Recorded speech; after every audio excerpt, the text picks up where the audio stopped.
Hello' friends, আপোনালোকে চাই আছে আপডেট আছাম ইউটিউব চেনেল আৰু আজিৰ এই ভিডিঅ'টোত মই আপোনালোকক ক'ম সৰ্বশিক্ষা অভিযানৰ ফালৰ পৰা ওলাই অহা এখন ৰিকুৱাৰমেণ্ট নটিচৰ বিষয়ে। এই নটিচখনত কোৱা হৈছে টিচাৰ এলিজিবিলিটি টেষ্ট 2021ৰ বিষয়ে।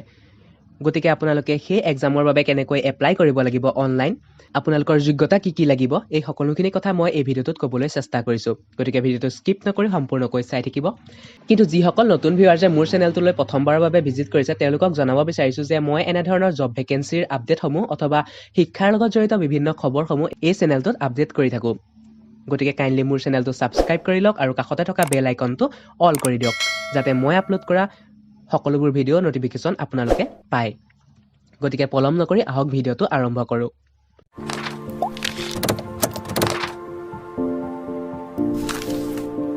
ভিডিঅ'টোৰ ডেছক্ৰিপশ্যন বক্সত আপোনালোকে এটা লিংক পাব। সেই লিংকটোত ক্লিক কৰাৰ লগে লগে আপোনালোকে এই ৱেবছাইটটোত অ'পেন হ'ব। ইয়াত আপোনালোকে দেখিবলৈ পাইছে অনলাইন এপ্লিকেশ্যন ফৰ লোৱাৰ primary TET LP TET Assam 2021। গতিকে 2021 চনত টেট আছামৰ যি ৰিকুৱাৰমেণ্ট আহিছে তাৰ বিষয়ে এই ভিডিঅ'টোত কোৱা হৈছে। আপোনালোকে চাব পাৰে যে recently Assam Sarva Shiksha Abhiyan mission has released a job notification for the post of special lower primary TET teacher eligibility test অৰ্থাৎ LP টেটৰ বাবে ৰিকুৱাৰমেণ্ট ওলাইছে।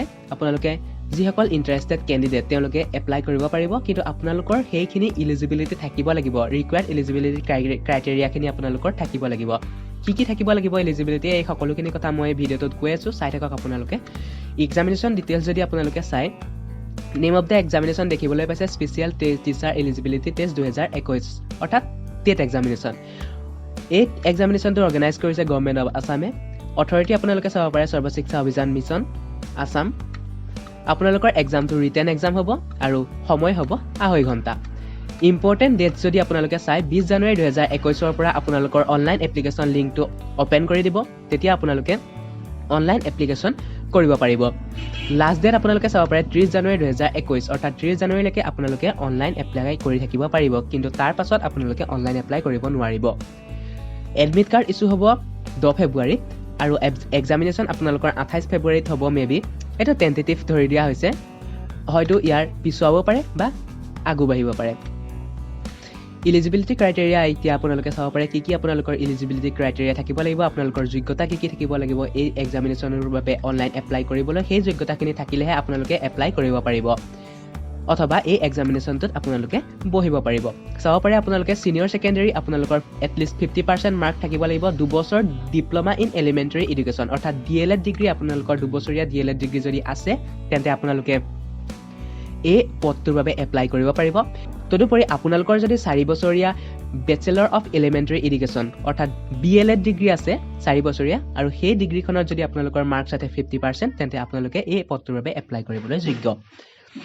ঠিক একেদৰে আপোনালোকৰ যদি 2 বছৰীয়া diploma in education special education বুলি যিটো কোৱা হয় সেইটো আছে আৰু আপোনালোকৰ মাৰ্কছ 50%ৰ ওপৰত আছে তেন্তে আপোনালোকে এই পদটোৰ বাবে এপ্লাই কৰিব পাৰিব। একেদৰে আপোনালোকৰ যদি diploma in elementary education graduation 2 বছৰীয়া যদি আপোনালোকৰ ডিপ্ল'মা এলিমেণ্টেৰী এডুকেশ্যনত আছে তেন্তে এই পদটোৰ বাবে এপ্লাই কৰিব পাৰিব। ঠিক একেদৰে আপোনালোকৰ যদি বেচেলৰ অফ এডুকেশ্যন অৰ্থাৎ BEd ডিগ্ৰী আছে 50% মাৰ্কছৰ সৈতে তেন্তে আপোনালোকে এই পদটোৰ বাবে এপ্লাই কৰিব পাৰিব। তো এইখিনি আছিল আপোনালোকৰ এডুকেশ্যনেল কোৱালিফিকেশ্যনখিনি। ইয়াৰ ভিতৰত যদি আপোনালোকৰ যিকোনো এটা কোৱালিফিকেশ্যন আছে তেন্তে আপোনালোকে এই পদটোৰ বাবে এপ্লাই কৰিব পাৰিব। লগতে আপোনালোকে চিটিজেনশ্বিপ চাব পাৰে। The candidate must B A citizenship of India and permanent resident of Assam অৰ্থাৎ আপোনালোক ভাৰতৰ নাগৰিক হ'ব লাগিব। তদুপৰি আপোনালোক পাৰ্মানেণ্ট ৰেচিডেণ্ট অফ আছাম অৰ্থাৎ অসমৰ স্থায়ী বাসিন্দা হ'ব লাগিব। এপ্লিকেশ্যন ফিজৰ যদি কথা কওঁ তেন্তে আপোনালোকে যদি জেনেৰেল কেটেগৰীৰ পৰা বিলং কৰে তেন্তে আপোনালোকে 500 টকা এপ্লিকেশ্যন ফিজ দিব লাগিব। কিন্তু ইয়াত আপোনালোকৰ SC ST OBC আৰু MOBC আৰু PWD কেণ্ডিডেটসকলৰ বাবে ৰিলেক্সেশ্যন দিয়া হৈছে।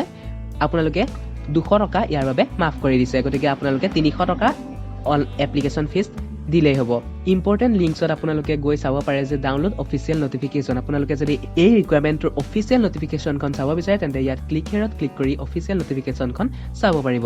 যদি আপোনালোকে বিচাৰে যে অফিচিয়েল ৱেবছাইটটো ভিজিট কৰিব তেন্তে এই ভিজিট অফিচিয়েল ৱেবছাইটত ক্লিক হেয়াৰত ক্লিক কৰিয়ে চাব পাৰিব।